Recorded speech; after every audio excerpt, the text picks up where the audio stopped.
Hi friends, അപ്പോൾ നമ്മളിന്ന് മലയാറ്റൂരേക്കാണ് പോകുന്നത്. എല്ലാ തവണത്തെയും പോലെ നമ്മൾ കുറച്ച് നേരത്തെയാണ് ഇത്തവണ പോയത്. വേറെ ഒന്നുമല്ല, എല്ലാ തവണയും നമ്മൾ ദുഃഖാഴ്ചയാണ് പോകുന്നത്. അപ്പോൾ നല്ല തിരക്കുണ്ടാവും. അപ്പോൾ ഇപ്രാവശ്യം എന്തായാലും ഓശാനയുടെ അന്ന് പോകാമെന്ന് തീരുമാനിച്ചു. നമ്മൾ ഇത്തവണയും ട്രാവലർ ബുക്ക് ചെയ്തിട്ടാണ് മലയാറ്റൂർ പോയത്.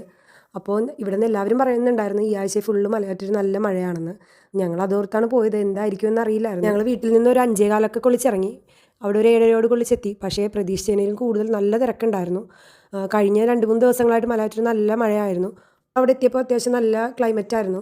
അങ്ങനെ ഞങ്ങൾ ഫുഡൊക്കെ കഴിച്ച് തിരിച്ചിറങ്ങിയപ്പോഴത്തേക്കും പ്രതീക്ഷിക്കാണ്ട് പെട്ടെന്നൊരു മഴ പെയ്തു. അപ്പം നമ്മൾക്ക് ആകെപ്പാടെ ഒരു വിഷമമായി.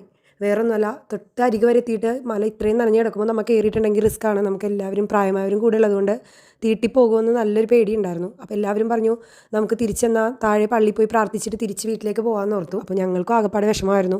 ഞങ്ങളും തൊട്ടരികെ വരെ എത്തിയിട്ട് പുണ്യാളിൻ്റെ അടുത്ത് കയറാണ്ട് ആദ്യമായിട്ടാണ് ഞങ്ങൾ ഇതുവരെ ചെന്നിട്ട് ഇങ്ങനെ ശക്തമായിട്ട് മഴ പെയ്യുന്നത്. ഇതുവരെ ഇതുപോലൊരു മഴ ഞങ്ങൾ മലയാറ്റൂർ കയറിയിട്ട് കണ്ടിട്ടില്ല. എന്തായാലും നല്ലോണം തീട്ടി കിടക്കായിരിക്കുന്നതായിരുന്നു. പിള്ളേരൊക്കെ ആയിട്ട് കയറണോണ്ട് വളരെയധികം ബുദ്ധിമുട്ടുണ്ടാകുമെന്ന് അമ്മച്ചിമാർക്കൊക്കെ നല്ല പേടിയുണ്ടായിരുന്നു. അപ്പോൾ കയറണ്ടെന്നും പറഞ്ഞ് തിരിച്ചു പോകാമെന്നുള്ള തീരുമാനത്തിൽ തന്നെ നിൽക്കുമായിരുന്നു. അപ്പോൾ എന്തായാലും അവിടെ വരെ ചെന്നിട്ട് ഇനി പുണ്യാളിനെ കാണാണ്ട് പോകാനായിട്ട് മനസ്സ് വന്നില്ല. എല്ലാവരും വിചാരിച്ചതിനേലും ഭയങ്കര വ്യത്യസ്തമായിട്ടായിരുന്നു. നമ്മൾ സാധാരണ പോകുമ്പോൾ എപ്പോഴും നല്ല പൊടിയായിരിക്കും. ഇത് കറക്റ്റായിട്ട് പൊടിയൊന്നും ഇല്ലാണ്ട് ഒരുപാട് തീട്ടിയോ അങ്ങനെ ഒന്നുമുള്ള രീതിയിലായിരുന്നില്ല.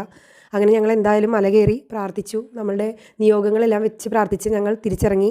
സന്തോഷത്തോടു കൂടിയാണ് തിരിച്ചു പോകുന്നത്. അതുവരെ പിന്നെ മഴയായ യാതൊന്നും പ്രശ്നങ്ങളുണ്ടായിരുന്നില്ല.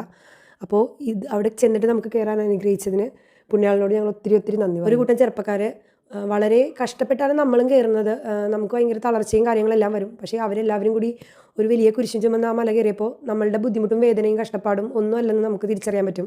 കാരണം അവർ ഒരുപാട് സഹനം സഹിച്ച് പ്രാർത്ഥിച്ച് അവരുടെ ഓരോ നിയോഗങ്ങളും വെച്ചാണ് അവർ മലമുകളിൽ അത്ര ഭാരമേറിയ കുരിശും ചുമന്ന് അവിടെ എത്തുന്നത്. അത് കാണുമ്പോൾ നമ്മുടെ തളർച്ച ഒന്നും അല്ലെന്ന് നമുക്ക് തിരിച്ചറിയാൻ പറ്റും.